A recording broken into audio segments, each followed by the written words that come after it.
Welcome to the Mary Mac Show, where we will be talking about your feelings, experiences, and pain following the death of a loved one.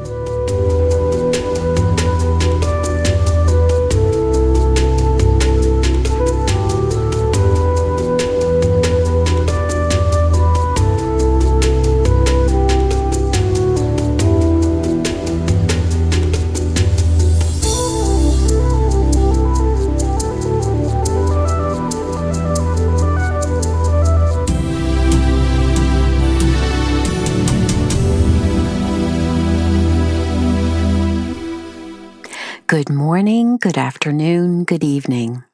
Wherever you find yourself today in this world, welcome. In today's episode, I'd like to talk about the myths behind the grieving process. You know, most people, especially those who are experiencing their first death, have preconceived ideas about the grieving process. And that's usually rooted from others' experiences that we've witnessed. So unless you've been exposed to information like this before, chances are pretty good that you don't have very much knowledge or ever wanted any knowledge about the grieving process after a loved one's death before we actually had to deal with the death of someone close. And you know, logically, we expect that at some time in our life we'll bury someone before we ourselves die. And if we love them, that love will hurt, and it will hurt deeply. So if this is the first time you've experienced a death, you need to understand that no one else's previous experience with grief will be exactly the same journey you experience. And if you have endured a death in the past, this particular death may not be anything like your previous experience. This is a completely different individual with different circumstances, and your relationship with them has been different from the relationship you had with the previous individual who died.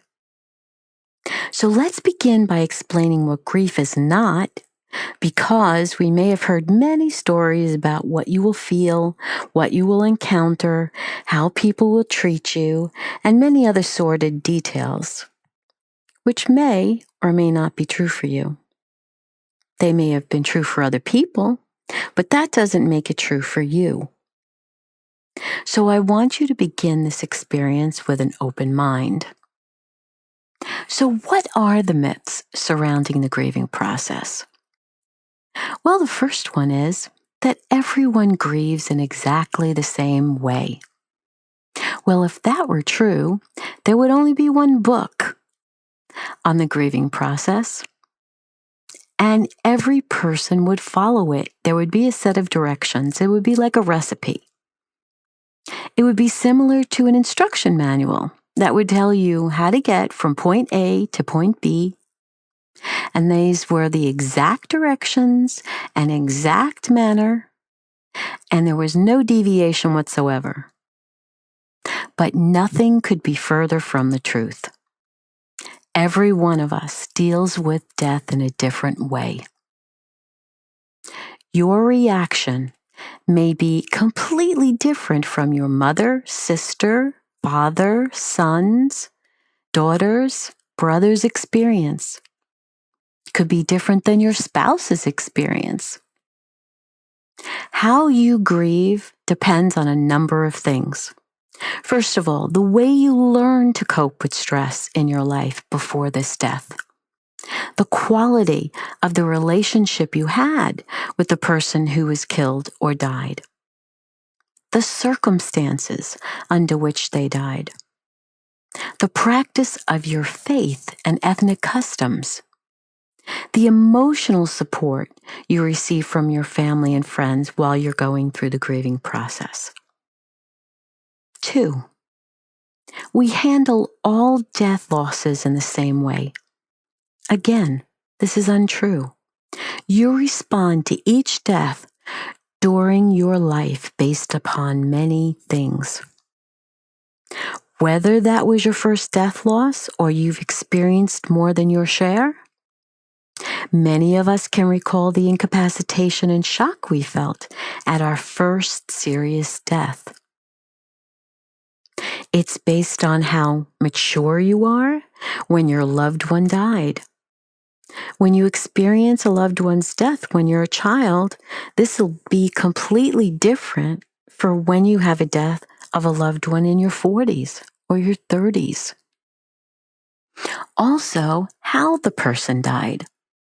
You will deal with police and district attorneys when a homicide occurs, whereas for a natural death, that allows you to grieve without outside interruption.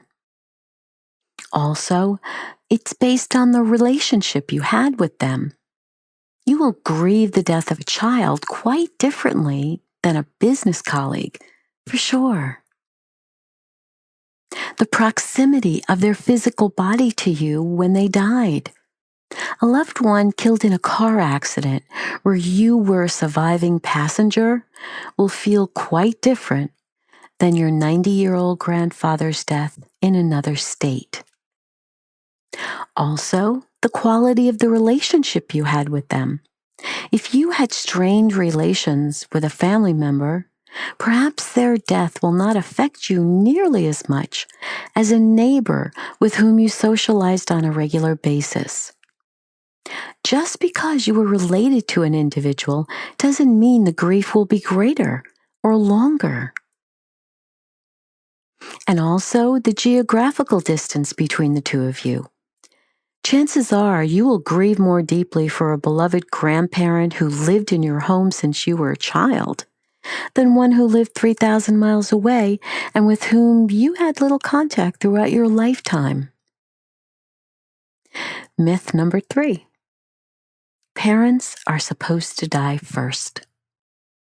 When a child dies or is killed, no matter whether that child was 1 or 51, parents and grandparents struggle with the unnatural order of that death. All the hopes and dreams they had for their children are gone. Parents endure great sadness knowing a child who dies young will not experience their sweet 16 birthday or graduation. They won't walk them down the aisle at their wedding or see grandchildren from them. They lose their future. When we deal with the loss of a parent, we lose our past. Although we know our parents will leave us at some point, we never really are ready for their death. They provide a sense of family, a sense of security. We now become the senior generation of our family structure. Myth number 4. The grieving process is complete in just a few months. Oh my. And quite frankly, to some business managers, that could be a few days. But the reality is, grief work can take upward of 18 to 24 months for a natural death. And for survivors whose loved ones died in an accident, by sudden death, homicide, vehicular homicide, or suicide, those time frames can be prolonged.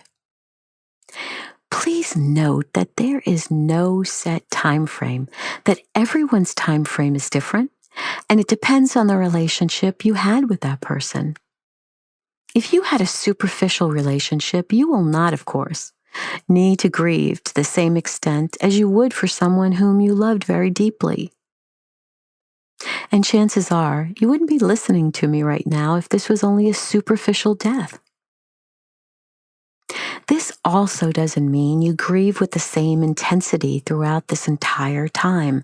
As time moves on, the grief softens, may come back intensely for shorter periods of time, and then softens again. This is why many bereaved individuals call grief a roller coaster of emotions, because they are not consistent. Myth number 5. If I get rid of everything that reminds me of my loved one, somehow or another, this process will be easier. Throwing away or giving away the possessions of a loved one immediately after the funeral or shortly thereafter is not a wise move. At that stage, you are still numb and you're not thinking clearly. Your head is in a fog. Leave these decisions until you have an opportunity to get more control over your emotions and your feelings, and are able to make clearer decisions about what you would like to keep and how you would like to distribute part of their belongings. Please do not let others make these decisions for you. This is something you need to do in your own time, in your own privacy, when you feel more stable. Now, some family members actually think if they rid your rooms of all pictures and memorabilia, somehow you won't be as upset. They are trying to make us feel better. They want to do what is best for us.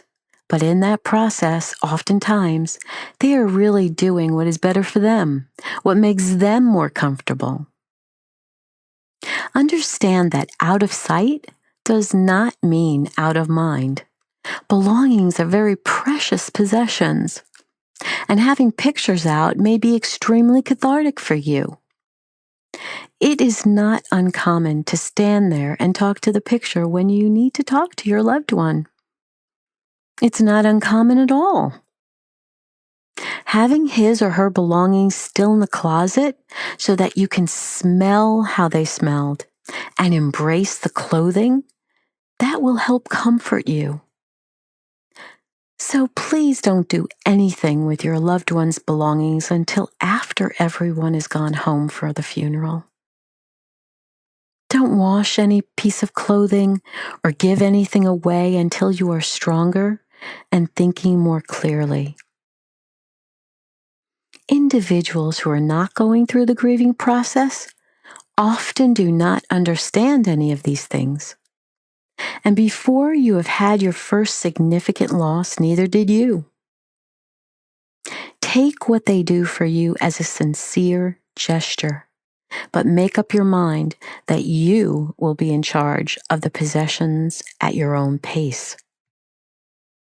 If you feel it's too difficult to have pictures or other belongings surrounding you, then safely store them away, maybe in the attic or the basement, but don't get rid of them right now. You will then have the option later to bring them back out or store them away permanently. Myth number 6. Grief will never pop back into my life once I feel stronger. Well, this is definitely not true because you will experience their birthday and the anniversary of their death. As time moves along, different milestones occur. If you lost your spouse at a young age, your child will graduate, and as you sit at the ceremony with melancholy feelings, you might think to yourself, wouldn't it be wonderful if John were here to see this? He would have been so proud of our son. Or if your mother died when you were a child, you might imagine her sitting next to your father at your wedding ceremony. Perhaps you decided to finally visit the Vietnam Memorial in Washington, D.C., and you are struck by the overwhelming emotion you feel as you read your brother's name for the first time. Myth number 7. I can put my grief on hold until later. There is no doubt that many survivors, especially those with busy lives, have successfully, although temporarily, put their grief on hold. But the key word here is temporarily. What we suppress only comes back to haunt us at some future time in our lives. Sadly, it usually occurs when we either experience another death or when some other catastrophic situation happens, which tilts our lives out of balance. It might be a divorce. It might be a job loss. It could be many things.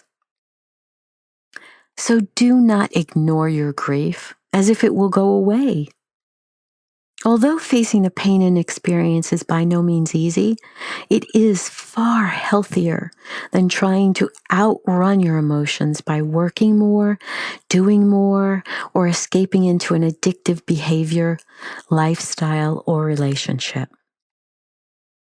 If you've experienced the anticipatory death of a loved one through illness versus, say, a sudden death or perhaps the murder of a loved one, you will know that they are two totally different experiences. Getting to the realization, or what I call acceptance stage, will take different amounts of time and energy. Also, those who have experienced a murder of a loved one will be the first to defend themselves from accepting such a death. They may acknowledge that the murder has occurred, accept their life now, but accepting how the person died is incomprehensible. Varying situations such as these all contribute to how you move through rather vague stages of grief. So now it's time to get up and dance, dance, dance. And I know you might think this sounds really silly, but just do it for me anyway, okay?